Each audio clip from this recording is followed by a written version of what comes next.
ഇത് ചോറ് കഴിക്കാൻ വളരെ ടേസ്റ്റി ആയിട്ടുള്ളൊരു പുളിശ്ശേരിയാണ്. എന്നെ വളരെയേറെ അതിശയിപ്പിച്ചിട്ടുള്ള ഒരു പുളിശ്ശേരിയാണ്. ഇതിൻ്റെ റെസിപ്പി ആൾക്കാർ ചോദിച്ച് വാങ്ങിച്ച് ഉണ്ടാക്കി കഴിക്കും. അത്രയ്ക്ക് രുചികരമായിട്ടുള്ള വ്യത്യസ്തമായിട്ട് രുചിക്കൂട്ടുകളാൽ തയ്യാറാക്കിയിരിക്കുന്നതാണ്. അതാണ് ഇത് കുടംപുളിയുടെ മരമാണ്. ഈ മരത്തിൽ നിന്നും വീണ പുളിയുടെ അകത്തിരിക്കുന്ന പൾപ്പ് അല്ലെങ്കിൽ കുരു എടുത്താണ് നമ്മൾ ഈ പുളിശ്ശേരി ഉണ്ടാക്കിയിരിക്കുന്നത്. വളരെ ടേസ്റ്റാണ് കേട്ടോ. എല്ലാവർക്കും ഇഷ്ടപ്പെടുക്കണ്ടല്ലേ. ഈ മേളിൽ നിന്ന് വീണതാണ് ഈ പുളിയെല്ലാം ഞാനിങ്ങ് പിറക്കിയെടുക്കാൻ പോവാണ്. എല്ലാവർക്കും നമസ്കാരം. എല്ലാവരും സുഖമായിട്ടൊക്കെ ഇരിക്കുന്നോ? ഞാനേ ഇത് കണ്ട ഈ പുളി ഈ മരത്തിൽ നിന്ന് വീണതാ. ഇതെൻ്റെ ചേട്ടത്തിയുടെ വീടാ. അപ്പോൾ ഇതെന്ന് ഞാനിവിടെ പുളിശ്ശേരി ഉണ്ടാക്കി. എൻ്റെ ചേട്ടത്തി ഇത് വെച്ച് പുളിശ്ശേരി ഉണ്ടാക്കി. അപ്പോൾ അത് കൊള്ളാം, നല്ല ടേസ്റ്റ് കേട്ടോ. ഞാൻ ഒത്തിരി ചോറ് കഴിച്ചു, പക്ഷേ ഇച്ചിരി തോനെ ചോറ് കഴിച്ച്. അപ്പോൾ എന്നോട് ചേട്ടത്തി പറഞ്ഞു വളരെ കടപ്പമുണ്ട്, അത് പറക്കിയെടുത്തോളാൻ. അപ്പം ഞാനിത് പറക്കാൻ പോവാം. നമുക്ക് പുളിശ്ശേരി ഉണ്ടാക്കാം. എന്താ ഞാനത് പറക്കിയെടുക്കട്ടെ. ഇത്രയും കിട്ടിയിട്ടുണ്ട്. അപ്പോൾ നമുക്കേ ഇതിന് കഴുകിയെടുക്കണം കേട്ടോ. മണ്ണൊക്കെ ഉണ്ട്. ഇത് കഴുകിയെടുത്തിട്ടാണ് ഇതിനകത്തെ പൾപ്പെടുത്ത് പുളിശ്ശേരി ഉണ്ടാക്കും. നല്ല ടേസ്റ്റാണ് കേട്ടോ. നമുക്ക് കാണാം പുളിശ്ശേരി. അപ്പോൾ ഈ റെസിപ്പിയുടെ ആളെ കാണണ്ടേ. ഇരിക്കുന്ന എൻ്റെ ചേട്ടത്തി. പുള്ളിയാണ് ഈ കറിയുടെ ഉസ്താദ്. എൻ്റെ ചേട്ടത്തിയിൽ നിന്നാണ് ഞാൻ എല്ലാ കറികളും രുചിക്കൂട്ടുകളും പകർത്തിയെടുത്തിട്ടുള്ള. ചേട്ടത്തി വലിയൊരു പാചക വിദഗ്ധയാണ് കേട്ടോ. അങ്ങനെ ആ കഴിവാണ് എനിക്കും കിട്ടിയിരിക്കുന്നത്. അപ്പോൾ ചേട്ടത്തി കണ്ടില്ലേ, നല്ല ഹരിതമനോഹരമായിട്ടുള്ള ഈ സ്ഥലത്താണ് താമസിക്കുന്നത്. എനിക്ക് ഭയങ്കര ഇഷ്ടമാണ്. ചെറുപ്രായത്തിൽ ഞാനിവിടെ കളിച്ചു വളർന്നിട്ടുള്ള ഒരാളാണ് കേട്ടോ. അപ്പോൾ കണ്ടില്ലേ എത്ര മനോഹരമാണെന്നറിയാം ഇവിടെയൊക്കെ കാണാൻ. അപ്പം മക്കളെ, നമുക്കിതുകൊണ്ട് പുളിശ്ശേരി ഉണ്ടാക്കാം. നമ്മുടെ വീട്ടിലേക്ക് പോകാം. അവിടെ ചെന്ന് നമുക്ക് കറി ഉണ്ടാക്കാം. അപ്പം ഇത്രയും പുളിയുണ്ട്. ഇതിൽ നിന്ന് നമുക്ക് നല്ല ഇത് നോക്കി നമ്മുടെ ആവശ്യത്തിന് പൾപ്പെടുക്കാൻ പറ്റുന്നത് കുറച്ചെടുത്തിട്ടുണ്ടാകും കേട്ടോ. ആവശ്യത്തിന് എടുത്തിട്ടുണ്ട്. അപ്പോൾ ഇതിന് നമുക്ക് മണ്ണെല്ലാം കഴുകി കളഞ്ഞ് കൊണ്ടുവന്നിട്ടുണ്ട് കേട്ടോ. ഇനി നമ്മൾ ഇതിനകത്തെ കട്ട് ചെയ്തിട്ട് ഇതിനകത്തുനിന്ന് ആ പൾപ്പെല്ലാം എടുക്കാം കേട്ടോ. അപ്പോൾ നമ്മൾ പണ്ടൊക്കെ ഞാൻ ആദ്യമായിട്ട് ഉണ്ടാക്കുവാണ് കേട്ടോ. ഈ കറി ഞാൻ കഴിച്ചിട്ടുണ്ട്, പക്ഷേ നമ്മൾ ശ്രദ്ധിച്ചിട്ടില്ലല്ലോ. അപ്പോൾ ഇപ്പോഴാണ് നമ്മളിത് ശ്രദ്ധിച്ചത്, ഈ കറിയുടെ ടേസ്റ്റും ഇതിൻ്റെ പ്രത്യേകതയൊക്കെ മനസ്സിലാക്കിയത്. അപ്പം ഞാനൊന്ന് ചെയ്ത് നോക്കിയതാണ് കേട്ടോ മക്കളെ. എനിക്ക് പറഞ്ഞറിയിക്കാൻ പറ്റാത്ത രുചിയാണ്. അപ്പോൾ നമ്മുടെ ഈ പുളി സീസണിലൊക്കെ നമ്മുടെ വീടുകളിലൊക്കെ ഒരു ഒഴിച്ചുകറിയൊന്നുമില്ല. ഞാൻ ഇത് വെച്ച് ഒഴിച്ചറി ഉണ്ടാക്കിയാൽ പുളി നമ്മൾ മോര് ചേർത്തില്ലെങ്കിലും കുഴപ്പമില്ല. ഇതിന് പുളി കുറവായതുകൊണ്ട് ഞാൻ കുറച്ച് മോരും കൂടെ ഇതിനകത്ത് ചേർക്കുന്നുണ്ട് കേട്ടോ. അപ്പോൾ ഇതെല്ലാം നമ്മൾ കട്ട് ചെയ്തിട്ട് നമ്മൾ ചട്ടിയിലേക്ക് ഇട്ട് കൊടുക്കുന്നുണ്ട്. എന്നിട്ട് എരിവിനായിട്ടൊരു 5-8 പച്ചമുളക് എടുക്കുന്നുണ്ട്. പച്ചമുളകിന് എരിവ് കുറവായതുകൊണ്ടാണ് ഇത്രയും എടുക്കുന്നത് കേട്ടോ. പിന്നെ കുട്ടികളൊക്കെ ഉണ്ടെങ്കിൽ അധികം പച്ചമുളക് ചേർക്കണ്ട. അപ്പോൾ ആ പച്ചമുളകെല്ലാം ഞാനിതിലേക്ക് കട്ട് ചെയ്ത് ഇട്ട് കൊടുക്കുന്നുണ്ട് കേട്ടോ.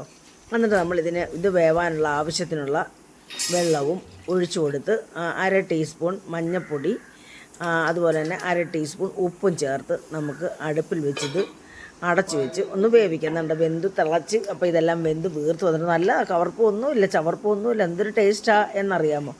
അപ്പോൾ ഇതെല്ലാം ഈ സമയത്ത് നമുക്ക് അരപ്പ് റെഡിയാക്കണം. കണ്ടില്ലേ.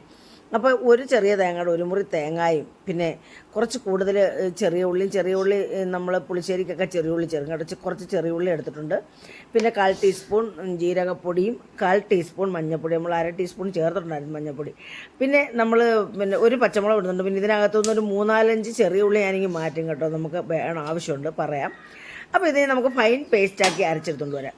ഈ സമയത്ത് നമ്മൾ ഈ പുളി ഇച്ചിരി കുറവാണ് നമ്മുടെ ഈ പൾപ്പിനും ഈ കുരുവിനും. അപ്പോൾ നമ്മൾ 1.5 ടേബിൾ സ്പൂൺ കട്ട തൈര് എടുക്കുന്നുണ്ട് കേട്ടോ. ഇതിന് നമുക്ക് ഉടച്ച് മോരാക്കി എടുക്കണം.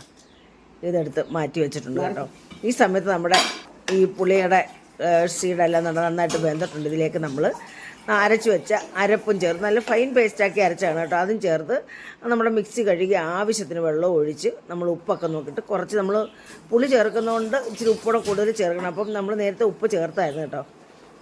അത് തിളച്ച് വന്നപ്പോഴേ നമ്മൾ ആ മോരും കൂടെ അങ്ങ് ഒഴിച്ചു കൊടുത്ത് കേട്ടോ. അടിച്ച മോരും കൂടെ ഒഴിച്ചു കൊടുത്ത് അപ്പോൾ നമ്മൾ ഈ മോരൊഴിച്ച് കഴിയുമ്പോൾ നമ്മൾ കൈവിടാതെ ഇളക്കണം. തിളച്ച അരപ്പിലേക്കാണ് നമ്മൾ ആദ്യം അരപ്പൊന്ന് വേവിക്കണം കേട്ടോ.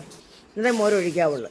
എന്നിട്ട് അല്ലെങ്കിൽ ആ പച്ച ചോദിക്കും അരപ്പിന്. പിന്നെ ആവശ്യത്തിന് ഉപ്പും ചേർത്ത് നമ്മൾ മോരൊഴിച്ച് കഴിഞ്ഞ് നമ്മൾ ഇത് പിരിയത്തൊന്നുമില്ല കേട്ടോ. അതൊക്കെ വെറുതെയാണ്. അപ്പോൾ നമ്മളിങ്ങനെ ഇളക്കിക്കൊണ്ടിരുന്നാൽ മതി. അപ്പോൾ കട്ട പിടിക്കത്തില്ല. അപ്പോൾ ഇങ്ങനെ ഇളക്കിക്കൊണ്ട് നമ്മൾ ഇരുന്ന് നല്ല തിള വന്ന് കഴിയുമ്പോൾ നമുക്ക് ഇത് ഓഫ് ചെയ്ത് ഇറക്കി വെക്കാം. നമുക്കിനി ഇതിലേക്ക് താളിപ്പ് റെഡിയാക്കണം. താളിപ്പാണ് ഇതിൻ്റെ ഹൈലൈറ്റ്. അപ്പോൾ അതിനായിട്ട് ഒരു താളിപ്പിനുള്ള ചട്ടി അടുപ്പിൽ വെച്ചു. അതിലേക്ക് 2 ടീസ്പൂൺ വെളിച്ചെണ്ണ ഒഴിച്ച് 1/2 ടീസ്പൂൺ കടുകിട്ട് 1/4 ടീസ്പൂൺ ഉലുവായും ചേർത്ത് നമ്മൾ ചൂടായതിനു ശേഷം നമ്മൾ ചെറിയ വട്ടം അരിഞ്ഞ് വെച്ചിട്ട് നമ്മുടെ ചെറിയ ഉള്ളിയും കൂടെ ചേർത്ത് കൊടുത്ത് ഇത് നന്നായിട്ടൊന്ന് മൂപ്പിച്ചെടുക്കണം കേട്ടോ. എന്നിട്ട് 2-3 വറ്റൽമുളകും ഇട്ട് നമ്മുടെ ചെറിയ ഉള്ളി നന്നായിട്ട് ക്രിസ്പി ആയിട്ട് മൂക്കണം കേട്ടോ, മണം വരണം. എന്നിട്ട് ഇതിലേക്ക് ഒരു 2 പച്ചമുളകും കൂടെ ഞാൻ ചേർത്ത് കൊടുത്തിട്ടുണ്ട് കേട്ടോ. ഇതിൻ്റെ ടേസ്റ്റിൻ്റെ ഹൈലൈറ്റാണ്. നമുക്ക് ഈ പച്ചമുളക് ഞെരടി കഴിക്കാൻ നല്ല ടേസ്റ്റാണ്. പിന്നെ ആവശ്യത്തിന് കറിവേപ്പിലയും ഞാൻ ഇട്ട് കൊടുത്ത് എല്ലാം കൂട്ടി ഇളക്കി യോജിപ്പിച്ച് ഇതിലേക്ക് 1/2 ടീസ്പൂൺ കായവും കൂടെ നമ്മൾ ചേർത്ത് കൊടുക്കും. അതും കൂടെ ചേർത്ത് പെട്ടെന്ന് നമ്മൾ കറിക്കകത്തോട്ട് കായമല്ല കരിഞ്ഞു പോകും കേട്ടോ. പെട്ടെന്ന് നമ്മൾ ഇട്ട് കൊടുക്കുവാണ്. അതിനകത്ത് ചേർത്ത് കൊടുത്തിട്ട് നമ്മൾ ജസ്റ്റ് ഒരു മിനിറ്റ് ഒന്ന് അടച്ച് വെക്കാൻ വേണമെങ്കിൽ. അപ്പോൾ അതിനകത്ത് ഒന്ന് കുറച്ച് ഇച്ചിരി എടുത്ത് ഒഴിച്ച് കൊടുത്തിട്ട് ഇത് നമ്മൾ ഒഴിച്ച് കൊടുത്തിട്ട് നമ്മൾ ജസ്റ്റ് ഒന്ന് അടച്ചു വെച്ചിട്ട് നമ്മൾ തുറന്ന് നോക്കി ഇത് നമ്മൾ കൂട്ടി ഇളക്കുകയാണ്. ഇതിൻ്റെ ഫ്ലേവർ തന്നെ ഭയങ്കര ഫ്ലേവറാണ്, നല്ല മണം അടിക്കുന്നുണ്ട്. ഇപ്പം തന്നെ നമ്മൾ ആ ഉലുവായും ഒക്കെ ചേർത്തില്ലേ മേമ്പടി, അപ്പം നല്ല ടേസ്റ്റാണ് ഈ കറിക്ക് കേട്ടോ മക്കളെ. അപ്പോൾ കണ്ടില്ലേ, ഈ ഒരു കറി ഉണ്ടെങ്കിൽ ചോറ് എല്ലാവരും കഴിക്കും, എല്ലാവർക്കും ഇഷ്ടപ്പെടും. വളരെ രുചികരമായിട്ടുള്ളൊരു കറിയാണ് ഇത്. ഞാൻ സെർവിങ് പ്ലേറ്റിലേക്ക് മാറ്റുവാണ് കേട്ടോ നമുക്ക് കഴിക്കാനായിട്ട്. എന്നിട്ട് നമ്മളിതിൻ്റെ കുരു ഇങ്ങനെ തെന്നിച്ച് ഇതിനകത്തെ മാംസം എടുത്തിട്ട് നമുക്കതങ്ങ് മാറ്റിക്കളയാം കേട്ടോ. കണ്ടില്ലേ മക്കളെ? അപ്പോൾ എല്ലാവർക്കും ഇഷ്ടപ്പെട്ട് കാണുമെന്ന് വിശ്വസിക്കുന്നു കേട്ടോ. അപ്പോൾ ഞാനിത് കൂട്ടി ചോറ് കഴിക്കാൻ പോകണം കേട്ടോ. ഇതാണ്ടേ ഈ കറി അങ്ങോട്ട് ഒഴിച്ച് എനിക്ക് ഭയങ്കര ഇഷ്ടപ്പെട്ടു കേട്ടോ. പുളിയൊന്നും അധികം ഇല്ല കേട്ടോ, പുളി കുറഞ്ഞ തൈരാണ് കേട്ടോ. അത് പറയാൻ ഞാൻ വിട്ടുപോയി, പുളി കുറഞ്ഞ തൈരാണ്. ഈ പൾപ്പിനധികം പുളിയില്ല. പുളിശ്ശേരി ഈ പുളി മോര് തൈര് കയറത്തില്ലെങ്കിലും കുഴപ്പമില്ലെന്ന് ചേട്ടത്തി പറഞ്ഞെങ്കിലും ഞാനൊരു പുളിക്ക് വേണ്ടി ഒരു പുളിശ്ശേരി എന്ന് പറയുമ്പോൾ പുളി വേണമല്ലോ, അങ്ങനെ ചേർത്തിരിക്കണം. അപ്പം ഞാൻ ആസ്വദിച്ച് ചോറ് കഴിക്കാം കേട്ടോ മക്കളെ. കണ്ടില്ലേ, എനിക്ക് ഭയങ്കര ഇഷ്ടമാണ്. എനിക്ക് പുളി അധികം കൂട്ടാൻ പറ്റില്ല, പക്ഷേ ഈ പുളിശ്ശേരിയുടെ പുളി ഭയങ്കര ഇഷ്ടമാണ്. അപ്പോൾ എല്ലാവർക്കും ഇഷ്ടപ്പെട്ടാണെന്ന് വിശ്വസിക്കുന്നു മക്കളെ. ഇഷ്ടപ്പെട്ടിട്ടുണ്ടെങ്കിൽ ഇതേ രീതിയിൽ ചെയ്ത് നോക്കുക. അഭിപ്രായങ്ങൾ കമൻറ്റ് ബോക്സിൽ രേഖപ്പെടുത്തുക.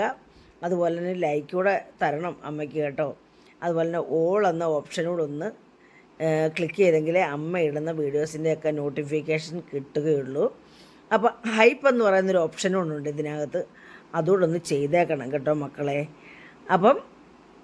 അപ്പം ഈ വ്യത്യസ്തമായിട്ട് രുചിക്കൂട്ട് എല്ലാവർക്കും ഇഷ്ടപ്പെടും കേട്ടോ മക്കളെ. അപ്പോൾ ഈ രുചിക്കൂട്ട് ആൾക്കാർ ചോദിച്ച് വന്ന് വാങ്ങിച്ച് നമ്മളോട് ചോദിക്കും ഇങ്ങനെ ഈ റെസിപ്പി എങ്ങനെയാണെന്നുള്ളത്. അപ്പോൾ അടുത്ത ഒരു നല്ല വീഡിയോ ആയിട്ട് വരാം മക്കളെ. അതുവരേക്കും എല്ലാവർക്കും നന്ദി, നമസ്കാരം. എല്ലാവരും സന്തോഷമായിട്ടും സുഖമായിട്ടും ഒക്കെ ഇരിക്കുക. അപ്പോൾ ശരി മക്കളെ.